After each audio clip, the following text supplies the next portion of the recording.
Growing up in a family of restaurateurs, I quickly learned that food was more than just nourishment. It was an art form, a legacy, and a powerful way to bring people together.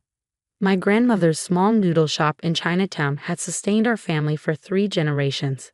Watching her expertly craft dishes in the tiny kitchen shaped my understanding of the world.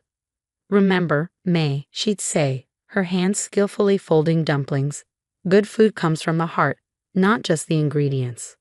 I'd internalized those words, spending countless hours in the kitchen, absorbing not only recipes but the business wisdom that had helped our family navigate tough times. What no one knew was that I was also pursuing an online MBA, studying late into the night after the restaurant had closed. During the day, I mastered the delicate balance of flavors and the importance of fresh ingredients. At night, I delved into market analysis, business strategy, and corporate finance. My ambition extended beyond running a restaurant. I aimed to revolutionize the food industry. Then, I met James. He walked into our restaurant one rainy Tuesday evening, seeking refuge from the storm. Tall, impeccably dressed, and distinctly out of place, he immediately caught my attention. "What would you recommend?" he asked, water dripping from his expensive coat. "Our hand-pulled noodles with braised beef," I replied without hesitation. "It's perfect for a night like this." He smiled, a smile that made my heart skip a beat. "I trust your judgment." 20 minutes later, I watched as he took his first bite. His eyes widened in surprise, then closed in delight. When they opened again, they locked onto mine. "This is incredible," he said. "I've never tasted anything like it." That moment marked the beginning of our story. James became a regular, visiting 3 times a week, always trying something new. Our conversations began with food but quickly expanded to everything else. He worked in finance at a major investment firm, while I shared stories about the restaurant, carefully omitting my MBA and larger ambitions. 6 months later, he proposed, simple and intimate, just us in the restaurant after closing, over a bowl of the noodles he first tasted. Meeting his family was a different story. The Chens were old money, with a business empire encompassing restaurants, hotels, and real estate.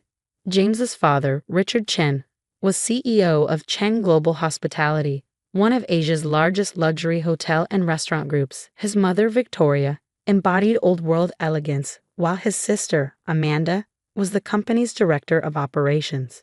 From the start, it was clear I didn't fit their ideal image of a daughter-in-law. A small restaurant? Victoria's perfectly manicured eyebrows arched during our first meeting. How quaint. Amanda's disdain was more overt.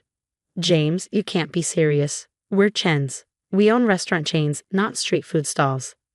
James squeezed my hand under the table but remained silent, a red flag I chose to overlook. The engagement dinner was a subtle exercise in humiliation. Held at the Chen's flagship restaurant, the Imperial Palace, it was clear they viewed me as an outsider. "May, dear," Victoria called across the table, "it's fascinating that you work in food service. Do you cook everything yourself, or do you have actual chefs?" Before I could respond, Amanda added, "Mother, be kind. I'm sure she does her best with what she has. Not everyone can afford proper culinary training." Drawing on years of customer service experience, I maintained my composure. "I trained under my grandmother." "Whoa. Oh, how sweet," Victoria interrupted. "Family recipes. James, remember our cooking class in Paris with the Michelin-starred chef?" James chuckled uncomfortably. "Mother, please." But the most painful part wasn't their condescension. It was James's silence. He never once defended me or our relationship. What they didn't know was that, while managing my tiny restaurant, I had completed my MBA with honors and developed an AI-driven food service platform poised to revolutionize the industry. My company, Food Tech Solutions, was already valued at over $3 billion, operating in stealth mode. I had kept this private, wanting to be judged for who I was, not what I owned. But as wedding preparations began, it became clear that the Chens would never accept me. The breaking point came during a family dinner at Victoria's mansion. I brought some of my signature dishes to share my heritage. Victoria wrinkled her nose at the containers. "Oh, he brought takeout." "Actually, I made these myself," I said proudly. "They're my grandmother's recipes." Amanda prodded the food with her fork. "How authentic. But for the wedding, we should stick to proper catering. We have a reputation to maintain." James, beside me, focused intently on his phone. The wedding menu is settled, Victoria announced. Chef Pierre from Paris will cater. We can have street food at a Chen wedding. My food isn't. I began, but Victoria raised a hand. May, dear, understand that the Chens are more than a family. We're a brand. Your little restaurant is charming, but it's not up to our standards. After the wedding, we could help you find a more suitable occupation. My phone buzzed. It was an alert. Chen Global Hospitality's stock had plummeted 30% in after-hours trading due to leaked quarterly losses and potential fraud in their restaurant division. Victoria turned ashen. Amanda frantically typed, and Richard barked orders into his phone. James turned to me, pale. I need to go to the office. Family emergency. I stood calmly. Actually, I think I can help. Everyone froze. Help? Amanda sneered, though her voice wavered. Unless you can conjure $500 million, your noodle expertise isn't relevant. I pulled my laptop from my bag. Actually, I'd like to show you something. Victoria waved a dismissive hand. May, dear, this is hardly the time for. Food Tech Solutions, I interjected calmly, turning my laptop around to face them. Have you heard of it? The color drained from Amanda's face. Of course she had. Every major player in the hospitality industry knew about the enigmatic tech company revolutionizing restaurant operations worldwide. Richard lowered his phone, eyes narrowing. What about it? I founded it 3 years ago, I said simply. It's currently valued at $3.2 billion. And yes, Amanda, I can produce that $500 million you need, and more. A heavy silence fell over the room. James gaped at me. But you run a small restaurant. I run several things, James. The restaurant is my passion. Food Tech Solutions is where my business acumen thrives. I turned to Victoria. Those street food recipes you mocked are the foundation of an AI-driven menu optimization system now used by 5-star restaurants worldwide. Richard leaned forward, his earlier disdain replaced by keen interest. You're saying you're the CEO of Food Tech Solutions, the company every hospitality group is chasing. The same, I confirmed, pulling up our financials. We're in stealth mode but plan to go public next quarter. Our AI platform revolutionizes everything from inventory management to customer preference prediction. Something your company desperately needs right now. I gestured to Amanda's laptop, showing their dismal financial report. Victoria's hand trembled as she set down her wine glass. But, why didn't you tell us? She asked, voice faltering. Would it have made a difference? I asked softly. Would it have made me more worthy of respect? More suitable as a daughter-in-law? The fact that you're even asking speaks volumes. Amanda's face reddened with anger. You expect us to believe you, a restaurant owner, built a billion-dollar tech company in secret? I displayed a screen of patents and proprietary algorithms. Your crisis stems from outdated systems and manual inventory management. These are exactly the issues my technology solves. Richard's business instincts flared. We should discuss this privately, perhaps over dinner at the Imperial. No, I cut in. We'll discuss it here, where you've belittled me for months. You've made it clear I'm not good enough for your family. James finally spoke. May, why didn't you tell me? I looked at him, a profound sadness settling in. I wanted you to stand up for me for who I am, not for what I own. But you never did. Victoria tried to recover. Darling, you must understand. We have standards. Yes, you've made those standards clear, I said firmly. Now let me set mine. Chen Global Hospitality is on the brink of collapse. I can help, but there will be conditions. Amanda's eyes darkened. Conditions? This is blackmail. No, Amanda, this is business. I stood smoothing my dress. You've treated me like I'm beneath you. Now you need my help. Can your pride handle that? Richard's tone turned conciliatory. Name your conditions. First, a complete reorganization of your management. Your leadership is incompetent. I glanced at Amanda, who sputtered indignantly. Second, full implementation of Food Tech Solutions systems across all properties. Your outdated methods are bleeding money. Third, I continued, a public acknowledgement of our partnership and the fact that I, owner of that little restaurant, saved Chen Global Hospitality. Victoria gasped. You can't expect us to. I can. Your stock is in free fall. By morning, you'll have lost half your market value. Your investors are already calling for heads to roll. James reached for my hand. May, please, let's talk. I pulled away. We need to discuss our relationship, James. The room grew silent again. You've let your family insult me, my heritage, and my work for months. You've laughed with them, sat quietly, and never stood up for me. Even tonight, your first instinct was to flee to the office instead of defending me. Tears welled in my eyes, but my voice stayed steady. I don't need a partner who only values me for my wealth.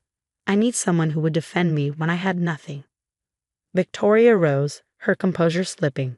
Now see here. No, you see here. I cut her off. I hope to be accepted for who I am. Instead, you've shown me who you are. Accept my terms and save your company or let your pride destroy it. I gathered my things, including the untouched containers of my street food. You have until tomorrow morning to decide. My team will be in touch. As I walked to the door, Amanda called out, "You can't just walk away. This is our legacy." I turned one last time, yes, and you've run it into the ground. If you had focused on innovation instead of judgment, you wouldn't be here. The last thing I saw was James's stricken face, Victoria's trembling hands, and Richard's calculating stare. Their empire was crumbling, and their only hope lay in the woman they had deemed unworthy. Sometimes, Karma wears a business suit and carries recipes in takeout containers. The next morning, in my sleek penthouse office overlooking the city, I reviewed our latest ad data. My phone buzzed incessantly. Messages from James, Richard's lawyers, and finally, Victoria herself. My assistant, Sarah, entered with a fresh cup of green tea. The Chen family is in the lobby. All of them. I checked my watch. 7:30 a.m., right on schedule. Give them 10 minutes, then send them up. Those 10 minutes mattered. A negotiation lesson from my grandmother. Let them wait, she'd say. Anxiety seasons any dish. When they finally entered my office, their transformation was stark. Victoria's aristocratic poise had crumbled, Amanda's designer outfit seemed hastily thrown together, and Richard's face wore the strain of a sleepless night. James lingered at the back, looking utterly lost.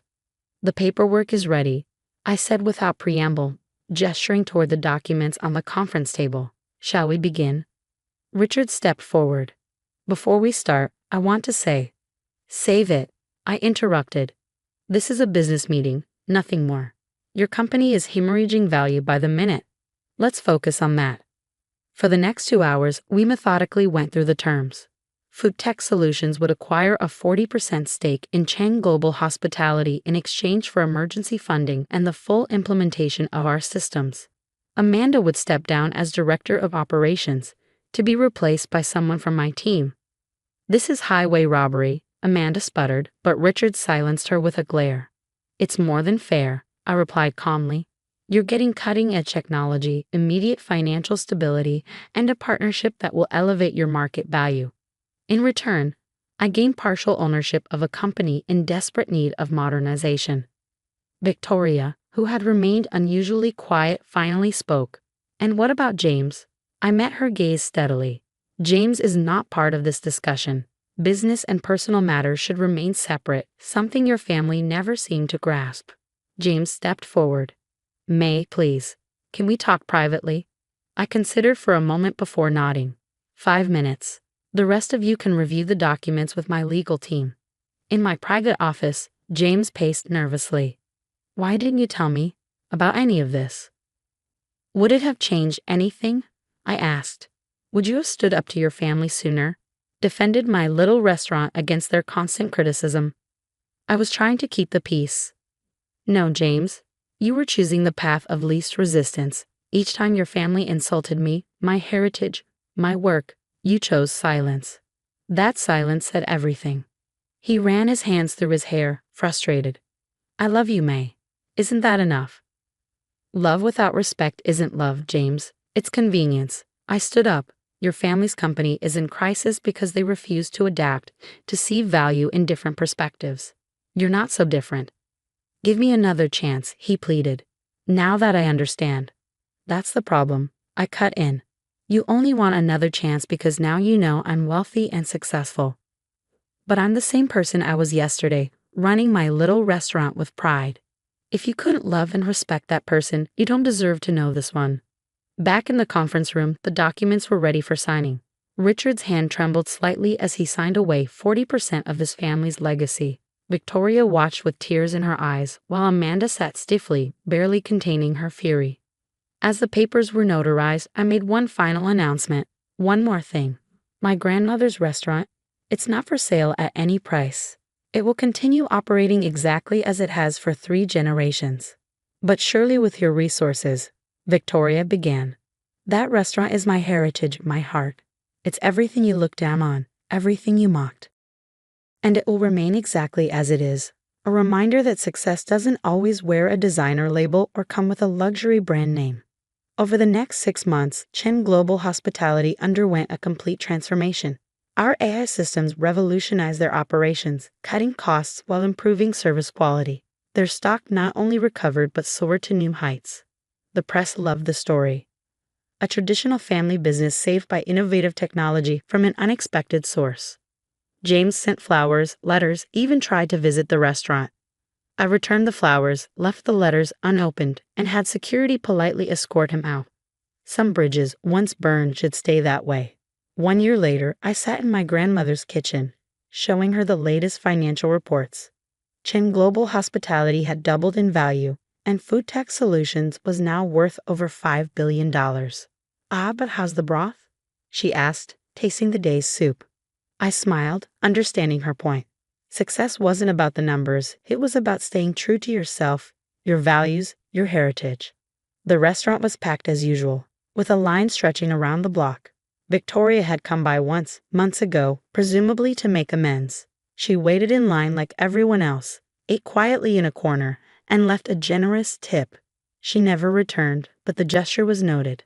Amanda had moved to Europe, unable to face the humiliation of working under my management team. Richard adapted surprisingly well, finally acknowledging that tradition needed to walk hand in hand with innovation. And James, last I heard, he was dating a socialite his mother approved of. Some people never learn.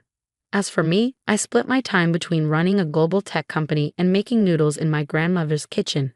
Both brought me joy in different ways, both were equally important parts of who I am. The media often asked about the contrast, a billionaire tech CEO who still works in a small restaurant kitchen. They didn't understand that the restaurant wasn't just a business, it was a reminder of where I came from, who I am, and what truly matters.